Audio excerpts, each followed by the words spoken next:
Hola a todos y bienvenidos. Welcome back to Real Fast Spanish.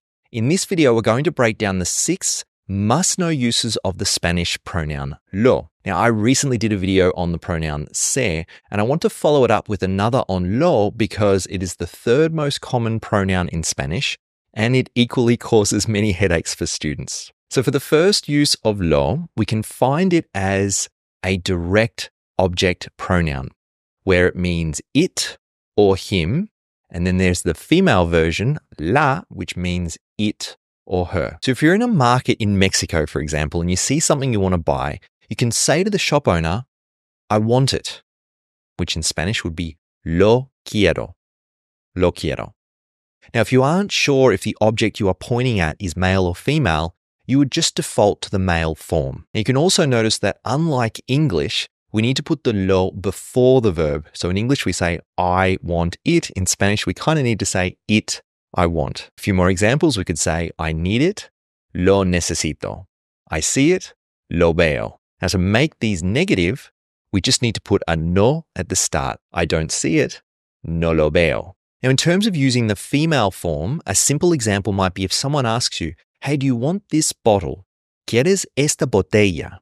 And you can say, yes, I want it. Sí, la quiero. Now you would say la because it is clear from the previous sentence that we're talking about a female object. Then if we have a compound phrase, which is when 2 verbs go next to one another. Now I've done a whole video on compound phrases and I recommend you watch that if you haven't already. I'll leave a link to the video below in the description. So imagine we're back in that marketplace and instead of saying I want it, you simply want to say I want to buy it.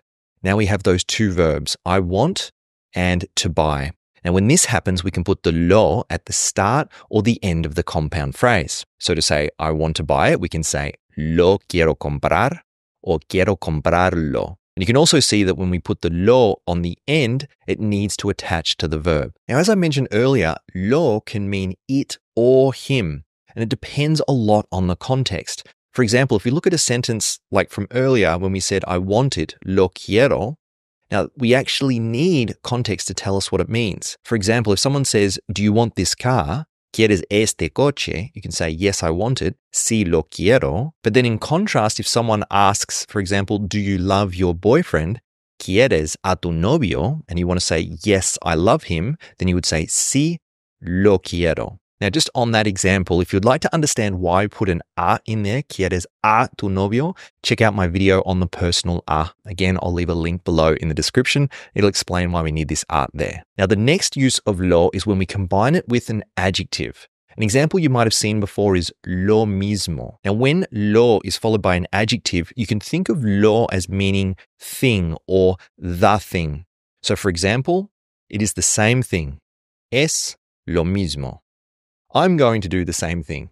Voy a hacer lo mismo. Maybe if someone's ordering drinks, you could say, I want the same thing. Quiero lo mismo. And we can also look at examples like lo único, which means the only thing, or lo interesante, which means the interesting thing. So for example, the only thing the doctor recommended is to rest. Lo único que me recomendó el doctor es descansar. The only thing I like about this restaurant is the fish tacos. Lo único que me gusta de este restaurante son los tacos de pescado. The interesting thing about my job is meeting people from all over the world.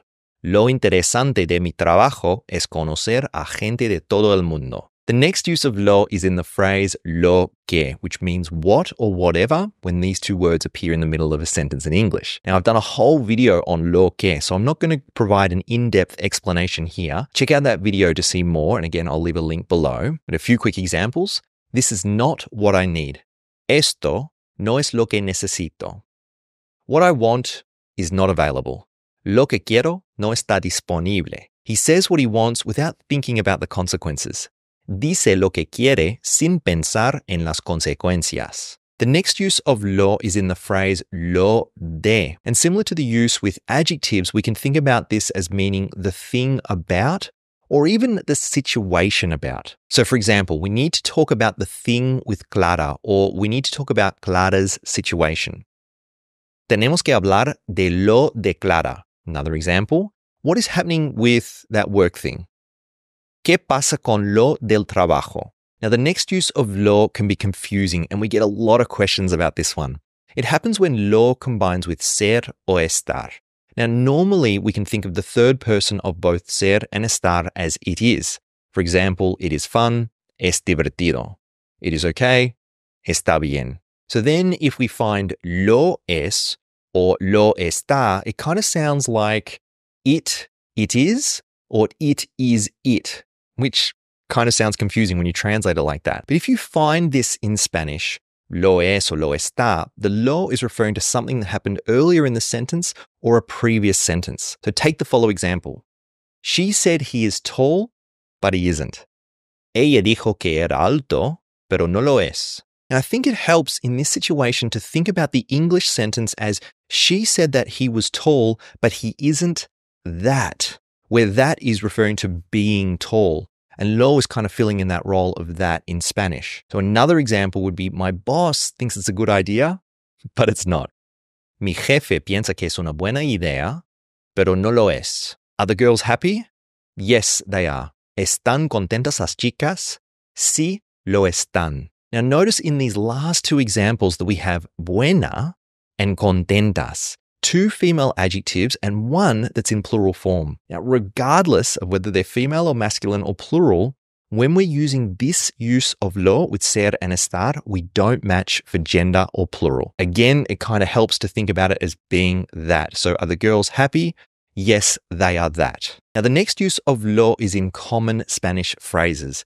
In this use of lo, it doesn't help to translate the meaning of lo in any way. It's best to just memorize the phrase and its meaning as a whole. For example, one of my favorite phrases in Spanish is a lo mejor, which means maybe or perhaps. So for example, I haven't seen my neighbors, maybe they're on a trip.